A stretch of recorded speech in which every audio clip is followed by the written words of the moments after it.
All remarkable thanks be to the Almighty Allah, the Lord of the world, the giver and also the creator of seven heaven and the earth.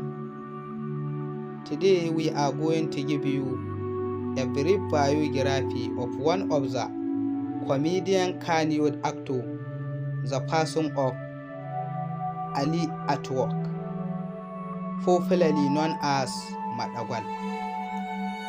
Ali Muhammad Idris, wanda aka fi sani da Ali Atwork, ya kasance sanannen ɗan wasan barkwanci sannan jarumi a masana'antar Kannywood, wanda ya yi ba a iya Najeriya ba har ma da kewayen ƙasashen kamar su Niger, Kamaru, Chad da sauransu. An haifi jarumi Ali Atwork a shekarar 1992,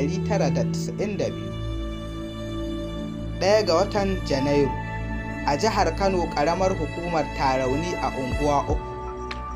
Sannan jarumin yana da mata ɗaya sunanta Hauwa Muhammad Bello, wadda aka ɗaura musu aure a 25 February 2022 recently. Sannan ya yi karatunsa na primary a unguwa 3 Government Primary School, ya gama a shekarar 2005. Sannan ya yi karatunsa na matakin gaba da primary a Kundila Government Secondary School. Sannan ya yi karatunsa na matakin gaba da secondary NCE English and Hausa.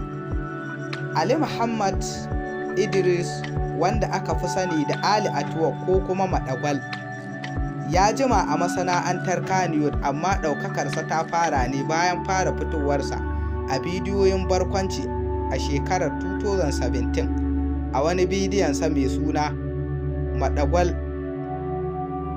Tsaka Mai Wuya da Maye Ne Ni.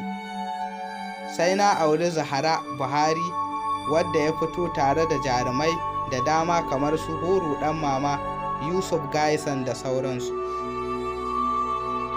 Sannan ya yi bidiyoyi da dama a ɓangaren barkwanci kamar su Maye Ne Ni, Sai Na Auri Zara Buhari, Madagwal, Kayan Lefen Zara Buhari, Baƙon Amerika, Ali Atwork Almajiri, Kwamandan Hisba, Alhaji Ya Dawo, Ɗan Maula, Sai Na Zama Gaye, Ƙauraye, Baban Soyayya, Ban Son Tsoro, Barayin Zaune, Ƙanjamau, Kansilan Ƙauye, Matar Folis, Wasan Banza, Kidnapper da dai sauransu.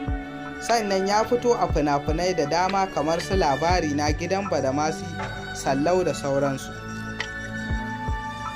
Sannan ya fito a fina-finan barkwanci tare da jarumai da dama kamar su Adam A. Zango, Horo Dan Mama, Mazaje Ne, Abba S-Boy, MC Alfa Laila, Bashido, Yusuf Gaisan, na Buriska, Bayya da dai sauransu.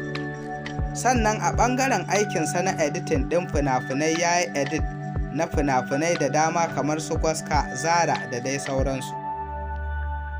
Sannan ya samu kyautuka da dama kamar su Nigerian Youth Achieves Award, Kannywood Award da dai sauransu.